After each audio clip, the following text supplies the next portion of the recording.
కేటీఆర్ కవిత మధ్య గ్యాప్ పెరిగిందా అంటే బీఆర్ఎస్ లో అవుననే చర్చ జరుగుతోంది. ఏసీబీ విచారణకు కేటీఆర్ వెళ్తే కవిత జగిత్యాల పర్యటనకు వెళ్లారు. కేటీఆర్ విచారణ సందర్భంగా బీఆర్ఎస్ క్యాడర్ మద్దతుగా తెలంగాణ భవన్ కు తరలివచ్చింది. అయితే కవిత మాత్రం ఆ వైపు కన్నెత్తి చూడలేదు. దీంతో అన్నా చెల్లెల మధ్య దూరం పెరిగిందంటూ బీఆర్ఎస్ లో టాక్ వినిపిస్తోంది.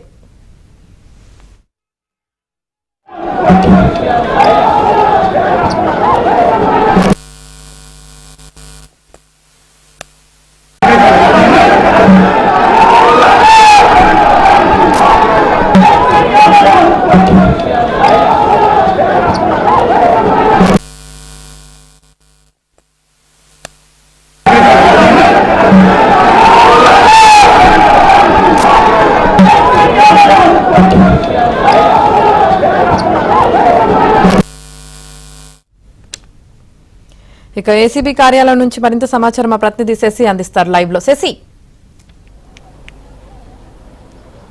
గడిచిన గత 4 గంటలుగా కేటీఆర్ ను ఏసీబీ అధికారులు విచారిస్తున్నారు. ఫార్ములా ఈ రేస్ కేసులో జరిగినటువంటి అవకతవకల అంశం మీద ఏసీబీ అధికారులు ప్రజెంట్ కేటీఆర్ ను ప్రశ్నిస్తూ ఉన్నారు. ప్రధానంగా హిమాయత్ నగర్ శాఖ నుంచి 2 పర్యాయాలు 2 దఫాలుగా సుమారు 54 కోట్ల రూపాయలు ఇటు ఫార్ములా ఈ రేస్ కంపెనీకి చెల్లించబడ్డాయి. అయితే ఈ నిబంధనలకు విరుద్ధంగా ఈ డబ్బును ఏ విధంగా ట్రాన్స్ఫర్ చేశారు అనే అంశాల గురించే ప్రధానంగా ఇప్పుడు ఏసీబీ అధికారులు కేటీఆర్ ను ప్రశ్నిస్తూ ఉన్నారు. అందుకు సంబంధించినటువంటి వివరాలు ఆయన నుంచి తెలుసుకునేటువంటి ప్రయత్నం అయితే చేస్తూ ఉన్నారు. అయితే ఎలాంటి అనుమతి లేకుండా, కేబినెట్ అనుమతి లేకుండా ఎలా ఇవంతా కూడా 2 సార్లు కూడా ఈ డబ్బు ట్రాన్స్ఫర్ చేశారన్న అంశాల గురించి కూడా ఇప్పటికే ప్రధానంగా ఫోకస్ చేశారు. ఖచ్చితంగా అమౌంట్ ట్రాన్స్ఫర్ చేయాలంటే కొన్ని నిబంధనలు ఉంటాయి, తర్వాత రెగ్యులర్ అథారిటీస్ ఉంటాయి, వాటి అనుమతి కూడా తీసుకోవాల్సి ఉంటుంది. ఆర్బీఐ నిబంధనలు కూడా ఖచ్చితంగా ఇవే చెబుతూ ఉన్నాయి. కానీ ఆర్బీఐ నిబంధనలు ఎక్కడ కూడా పాటించకుండా క్రిప్టో కరెన్సీ రూపంలో ఈ డబ్బును ట్రాన్స్ఫర్ చేయడం వెనకాల ఉన్నటువంటి కారణం ఏంటి, అలా ఎందుకు చేయాల్సి వచ్చిందనే అంశాల గురించి కూడా ప్రజెంట్ ఇప్పుడు ఏసీబీ అధికారులు ఫోకస్ చేశారు. దీనివలన ఏదైనా లబ్ధి పొందారనేటటువంటి అంశాల గురించి కూడా ఏసీబీ అధికారులు ఇప్పటికే ఫోకస్ చేశారు.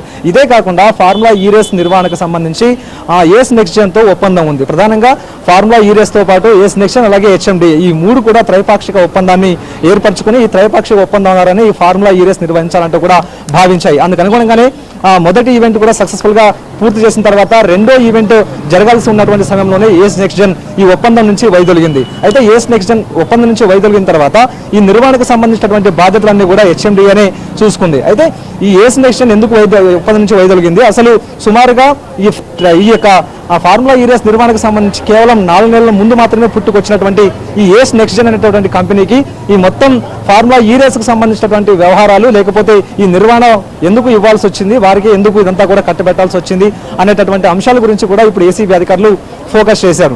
వాస్తవానికి ఇప్పటి వరకు కూడా కేటీఆర్ ఒకే విషయం చాలా స్పష్టంగా చెప్తూ ఉన్నారు.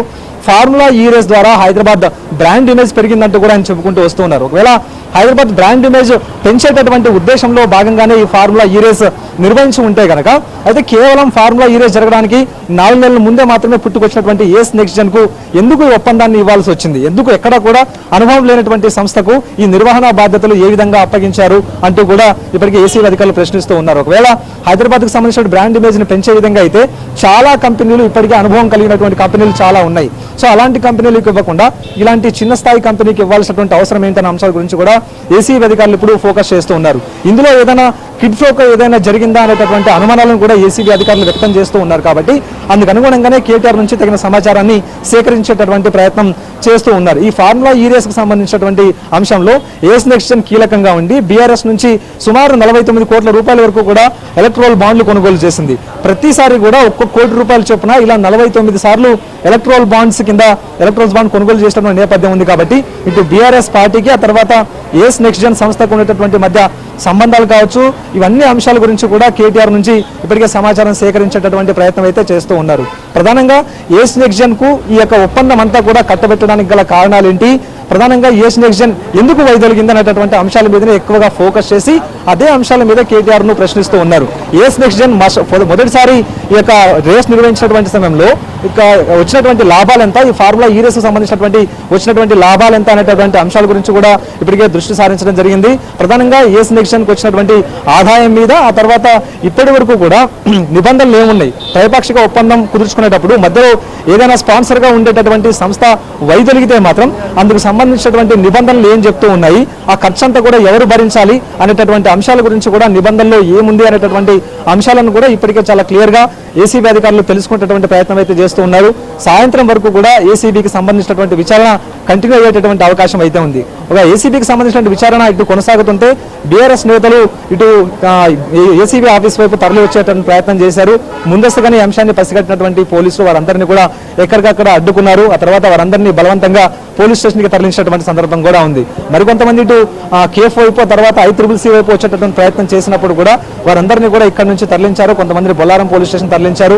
ఇదే కాకుండా ఇప్పటికే బీఆర్ఎస్ భవన్ కూడా తాళం వేయించినటువంటి సందర్భం ఉంది. సో మొత్తానికి విచారణ అయితే మాత్రం కొనసాగుతుంది. సాయంత్రం వరకు కూడా ఈ విచారణ కొనసాగే అవకాశం అయితే కనిపిస్తుంది. Right, thank you Shashi.